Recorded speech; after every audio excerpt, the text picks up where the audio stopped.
For some Murky, now we got ourselves some Proteus and some Gazlo. You know, it's exciting to figure out what we're going to have for game number 5 here as we sit between 2 and 2 between the teams of Simplicity and Team Freedom.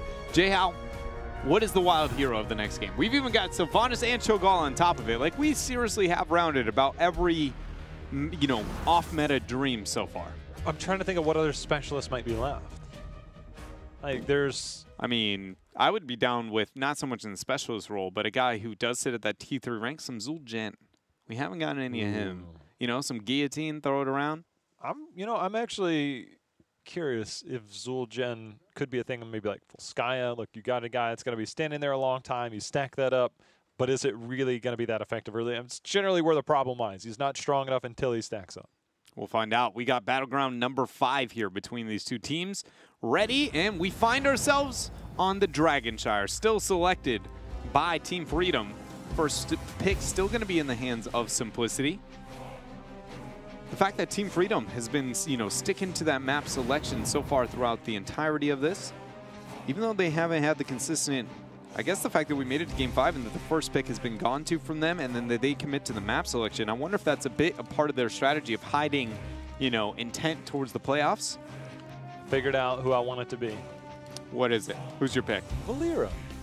Okay. Let's just check off all the heroes. I'm looking at all the heroes that haven't been played. We could always get a Nazebo. You know, if you were actually going to run a Murky, this might actually be the battleground. If you wanted to get away with the Murky, you still got Nova to go with. Just throwing out some randoms. I do like the Nazebo that you kind of, you know, dabble towards. It is maybe one of the better maps for him. You could make that argument. It used to be the better argument for it when the map lasted a little bit longer, but now it, you know, since the turret changes, it has gotten a little bit shorter and not so reliable to hit that 20 spike that Nazebo can become oh so problematic with. Are you happy I didn't say Butcher? I am so happy. Ooh. But now that we're talking about it, you know. Now that I've brought it up again, let's just go ahead and indulge in that idea for the 5th time. What if we get ourselves a Butcher, J-How? I could be a happy person. You die happy. I got my village comp. I'll be honest. That was probably, out of the world of cheese, probably a little bit more of what I would like to see. Medivh Maiev continuing to be a trend here as finally both of them kind of see their way back to first ban. I mean, does somebody let, you know, it's like, look, we've had our fun. It's 2 versus 2. I'd still like the win, so at least it looks good. Who goes try hard here? Rexar's another kind of wild top laner we haven't talked about that might show up here. But Arthalon's already played it like 3 or 4 times, so it's not as cool anymore. Yeah, Arthalon took the cool card away. Can't pick the Rexar. Johanna, oh. We did it! We did it! Freedom now. is literally just trying to please you at this point. But the problem is like, this is, okay, so picking Johanna does one thing. It helps you deal with the Garrosh. Put a Butcher into Garrosh doesn't sound so hot to me. A Butcher doesn't sound so hot to me. Well, you know, you take away the blind, but I really doubt they're going to go Garrosh Johanna, or Garrosh Johanna. So where does Johanna fit with the Butcher? You know, it's a little awkward. So I really, if I'm Simplicity, I want to go something a little different, but still kind of meta, and not get steamrolled by the Butcher. Cassia.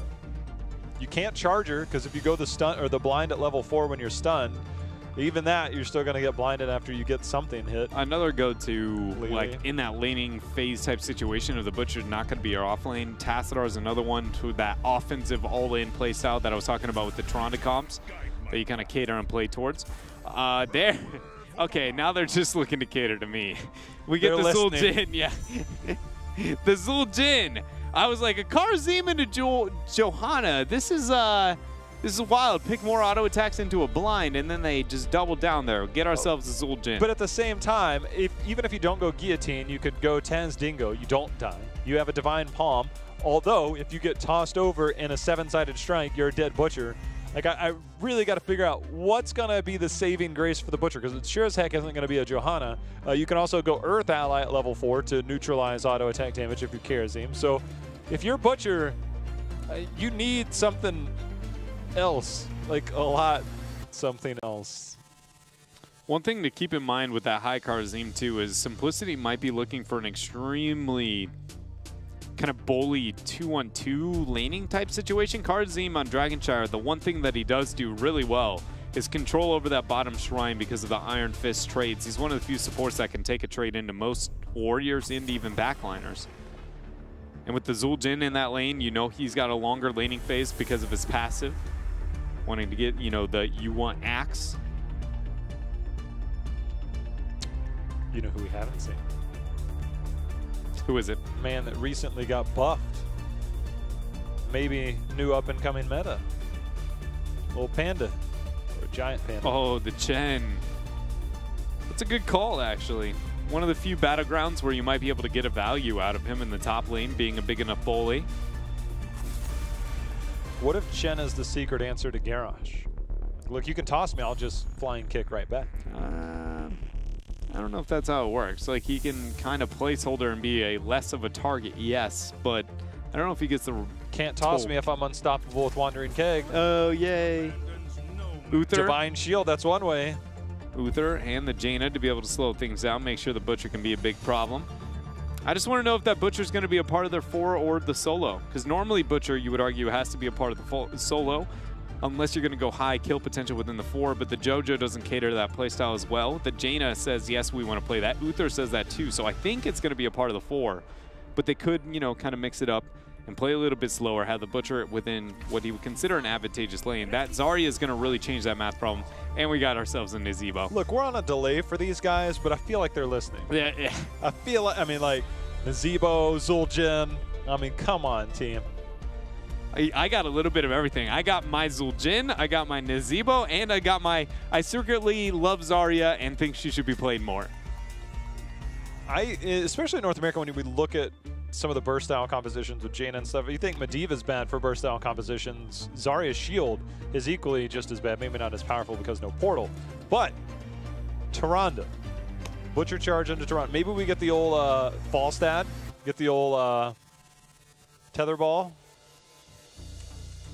throw down your lamb, gust everybody else away.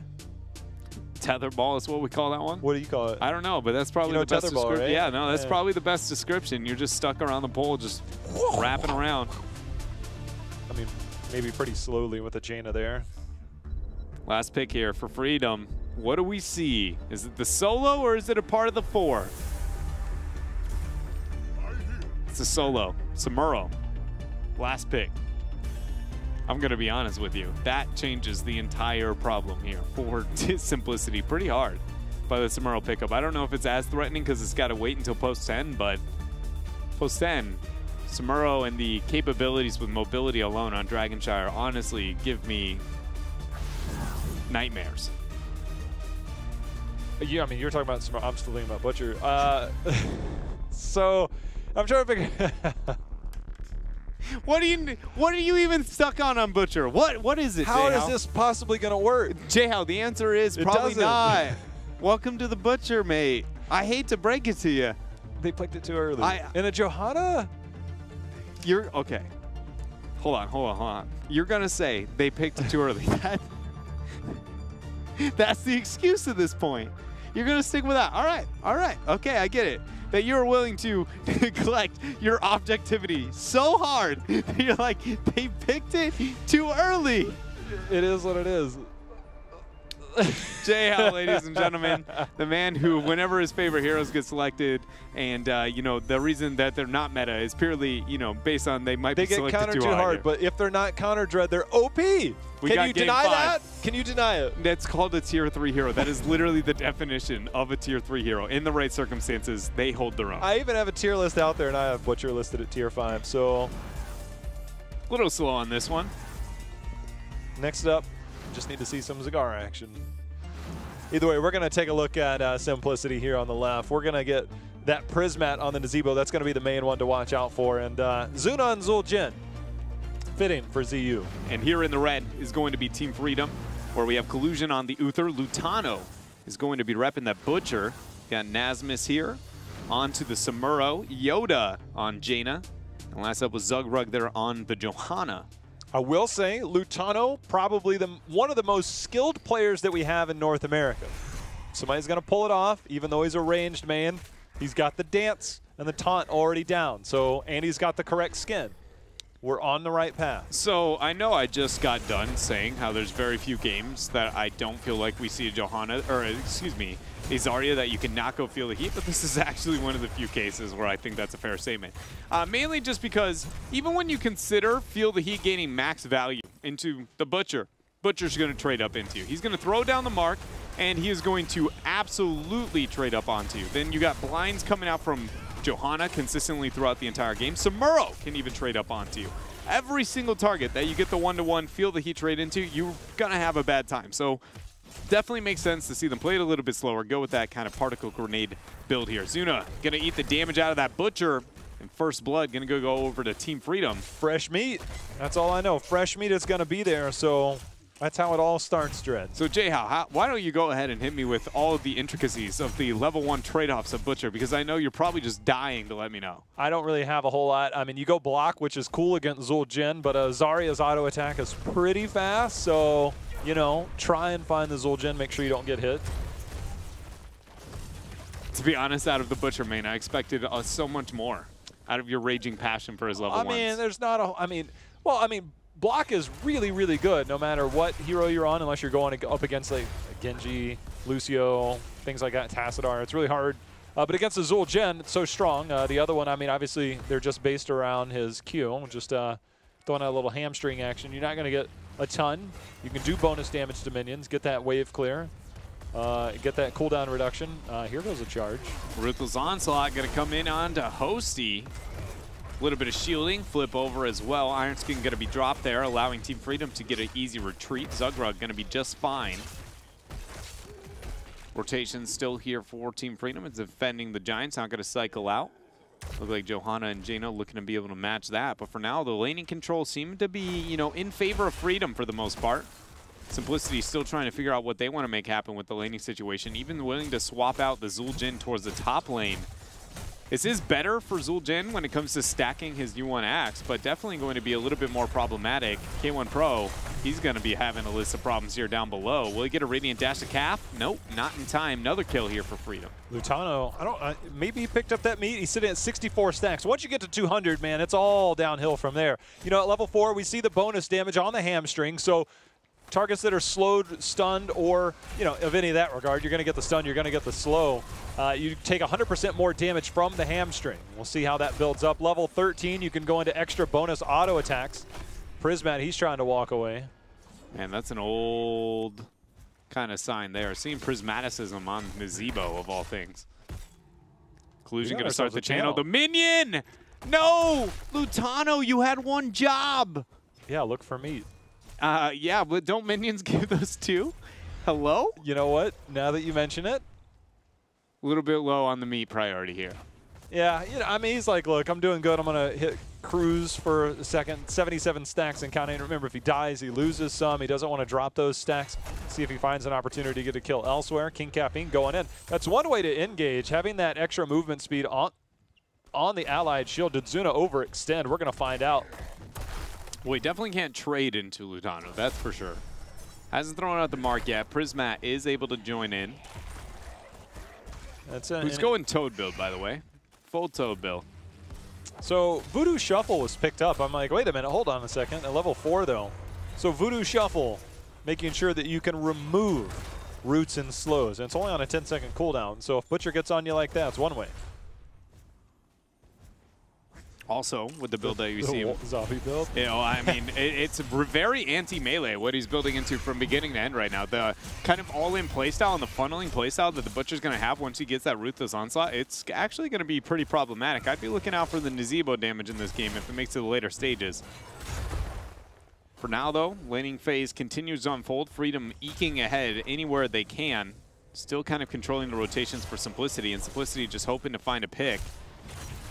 Last delay attempt there from Prismat on mid. The Ruthless Onslaught, not on the position they need, just a half a second before, and they would have gotten that kill. I've done that way too many times. I could see it coming. I'm like, he's not going to make it. I mean, you're going to get a stun, you're going to get an attack, and you're not going to get the kill. Maybe if you get 200 stacks, we'll see. You know, we also see for Garrosh going into the body check build, which is particularly interesting. Maybe that's something also to kind of deal with that Butcher on the front line.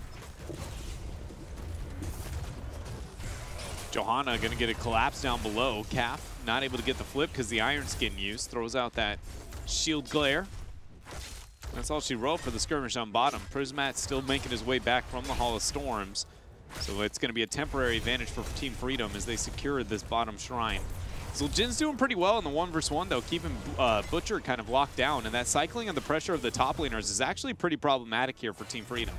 Yeah, you know, one of the things, if you're not as familiar with the body check build, obviously you can use that body check to get into somebody, get the slow. But at level 7, you can pair that with brute force. It's just kind of like your healing reduction that we have on a few of our heroes. You can activate that. Hold on a second. Trying to get out of here. King Caffeine's going to fall. Butcher nowhere near for that meat, though. That's the only thing that really matters. But you can get the healing reduction, 50% healing reduction for 4 seconds. And obviously Uther is all about that burst healing. So if he does get that activated on him, Butcher could have a problem. You know who has a problem? It's Prismat right now. Zombie wall going to throw him down. Nasmus got dismounted, so that's definitely going to be an escape there for Priz. He already finished his Toads, too. I'm telling you, Prismat on that Nazebo is going to chunk as this game moves on. 80 stacks if they make it to 20. We know how terrifying that can be. Holding point for now, seeing if they can maybe get a channel. Butcher and team, they're going to rotate down. Maybe try and play around, see if they can get that Nazebo baited up top. This is what I was talking about a little bit in the draft when looking at the Karazim priority for Simplicity, being able to run this kind of 2-1-2-ish playstyle. Cap making the rotation up, got dismounted there by Uther on the side. Now Simplicity knows that they have a man disadvantage on the top half, but that means they have an information advantage on the opposite side of the map, allowing Simplicity to step up, gain control for themselves. I was sitting, I was like, wait a minute, that's a familiar sound that I haven't heard in a while. We don't have a taunt here, because if you're taunting the Butcher, he's just going to hit you anyway. We're going Decimate action. You get 3 charges on that. Big AoE slow around you. That's one way to make sure that if somebody gets on top of you, you can slow that down a little bit. So definitely control over that front line. No Ravenous Spirit, though, which is the real sad, disappointing thing, I think, of you know, out of all the heroics picked up in this game. Tazdingo is the choice there for Zuljin. Let's see if we get a channel. There's nobody top. Prismat's hiding in the bush. He has a couple of interrupts. It all kind of depends on, as I say, it depends on how long Zugra can hold here. But he gets tossed out. King Caffeine, there's going to be the Indomitable used to make sure he gets away.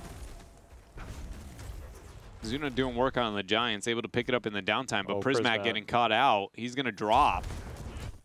Good catch there. He's feeding the cause. That's all I know. He's feeding the cause. Of the fresh meat quest? Yeah, 144.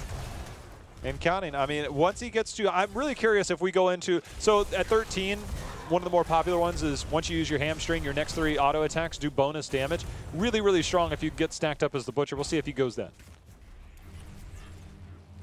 Asmus questioning if he can get kind of a flank here to force this initiation.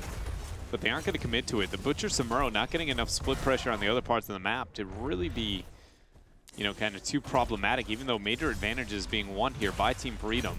It feels like they're unwilling to commit to the team fight. If team fight goes wrong, they're not 13, all of a sudden Butcher falls down on stacks, you start to slow things, stagger it a little bit. It's all about stacking the Butcher. Post 13, post 200 stacks, a lot easier to full commit to these team fights. It's a bit of a master's touch, if you will, you know, kind of play style. Hold up, though. Lutano looking to join in. Onslaught going to go on to Zuna after that Blessed Shield, locking down 3. Expulsion Zone buys a bit of time for Simplicity. Now Zugrog going to get flipped over. Groundbreaker drops in. Nasmus trying to make work happen there.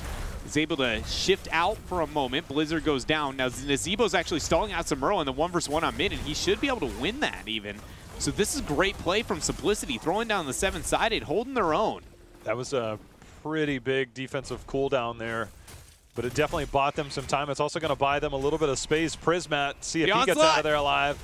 No wall down here. They need to get that wall down because you can dive forts at this moment going forward. I don't think that clone's enough damage. Instead, they're going to find a little bit of extra damage here. There goes the shield going. Going to buy a little bit of time. Zugrug receives the heal. King Caffeine, there's the dismount. Nicely done there by Collusion. But Jane is able to pick up bottom shrine, and now there's going to be a double control for Team Freedom with the 13 talents here advantage. Rotational advantage as well if they want to get pressure towards mid.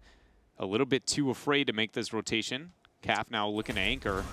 We did see the Savage charge where you do 10%. Oh, that buys him enough time.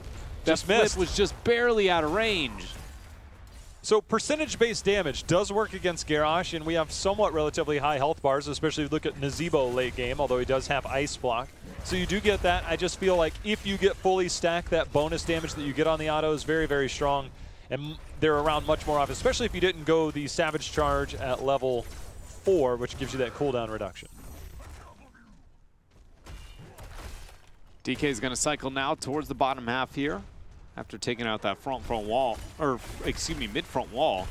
Interesting choice that they, not a single fort has actually gone down in this game so far. Again, I'm kind of towards that slow play style so far here from Freedom. Simplicity now looking to collapse in. Nazebo still dealing with Samuro in the 1v1, so it would be a 4v4 if the fight unfolds, but with that kick back from Uther and the Dragonite, looks like it's just the fort now for Freedom. Nasmus again winning this top lane. Again, that mid pressure, they took down the wall, and after the few gank attempts that they've missed, it's going to be a little bit easier. So Prismat defending that in the same manner. You can see they constantly kick away that Garrosh, making sure that there's no follow-up CC if they do take that Dragonite down. Now as time's expired, they'll come out. We're looking at almost 16 to level 14.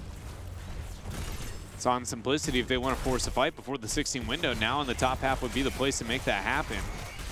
Not going to be able to react within time as this turret now just going to drop, giving 16 over. I say that, but they back out. Here we go. Still got to attack it. Any second. There we go. Calculated. So now that window's gone. Freedom should have the reliable 16 advantage going into the next Dragonite phase and being able to kind of manipulate the map into their favor and better set themselves up. So it's about the slow play here for Simplicity. And to be honest with you, I feel like we haven't even gotten enough of a team fight for us to really kind of break it down. Like, I can tell you my general, qualms with the Zul'jin Nazebo composition in these type of team fights, but to be honest, we haven't seen enough unfold for me to be like, in this game specifically, what can we expect? What can we see differently? It's just been Team Freedom took the initiation, got a couple of kills, and was like, all right, here's our first DK. Let's see if we got the gank. Lutano just shy, 184 and counting.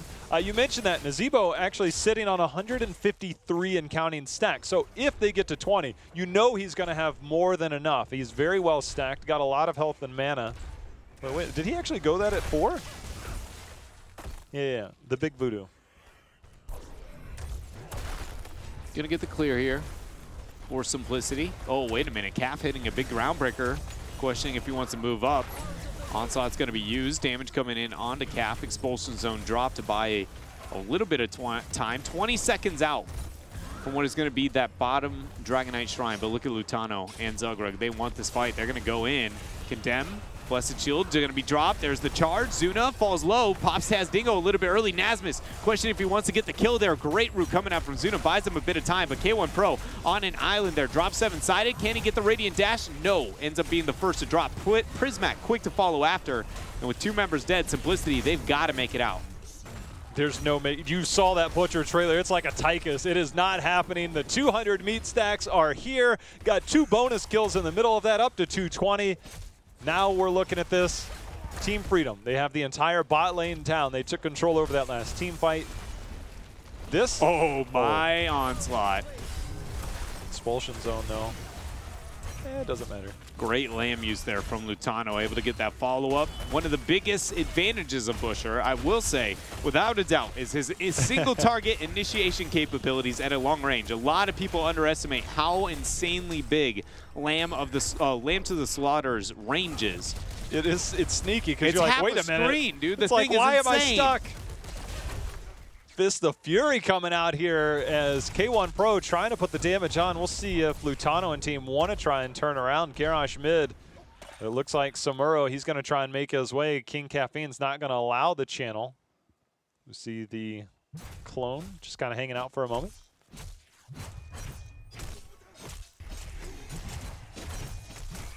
See which ones. He's going to throw the 2 clones in. No, those are the clones. Stun coming out from Collusion. Damage now on to King Caffeine as he pops Indomitable, falling very low there. Groundbreaker out, Blessed Shield as well, going to be used, tracking him down. Samuro trying to get that damage output, but the flip is there. Calf keeps himself alive. K1 Pro, though, trading into Yoda. Yoda able to hit the Ice Lands there, trade the damage, and able to get the kill. It's going to set Collusion up for channel number 2. Dragonite is online there, even though the zombie wall did go down. Hosty moved in a bit too far there as the Butcher finds another fresh meat stack. You say that, but he actually didn't pick up the meat. I'm watching the counter. I'm like, it didn't look like he moved towards the target. He actually did not pick up the meat there. They're like, you know, screw it, let's end it. I'm going to have to talk to Lutano. About his meat count here. Meat priority is a bit low, Lutano. Look for Lutano to make another charge. Lamb to the Slaughter is a short cooldown to Dreadnought, so they might try and go for the victory march right here, right now. It's going to start up, get damage onto the core. Samuro definitely has a lot of siege capabilities. Zombie Wall got a lot of damage onto Nasmus, just 70% and counting. K1 Pro coming back, forcing the Ice Block, 30%, and that Dragonite is still wailing away. It took 5 whole games, but Team Freedom has done it. They take the series here against Simplicity on a, you know, a wild meta here through North America. A stacked Butcher hits as hard as a DK. Unconfirmed. It looks pretty good. It looks like it hit about as hard. Either way, you know, we had quite a series here, obviously, between Team Freedom and Simplicity, giving us a lot of fun here to play around Team Freedom, coming out the victor. You know, we had our fun. Just remember, we still have another matchup if you're looking for real action coming up after this. And that one does have a bit more weight when looking at the standings, just because, again, technically there is a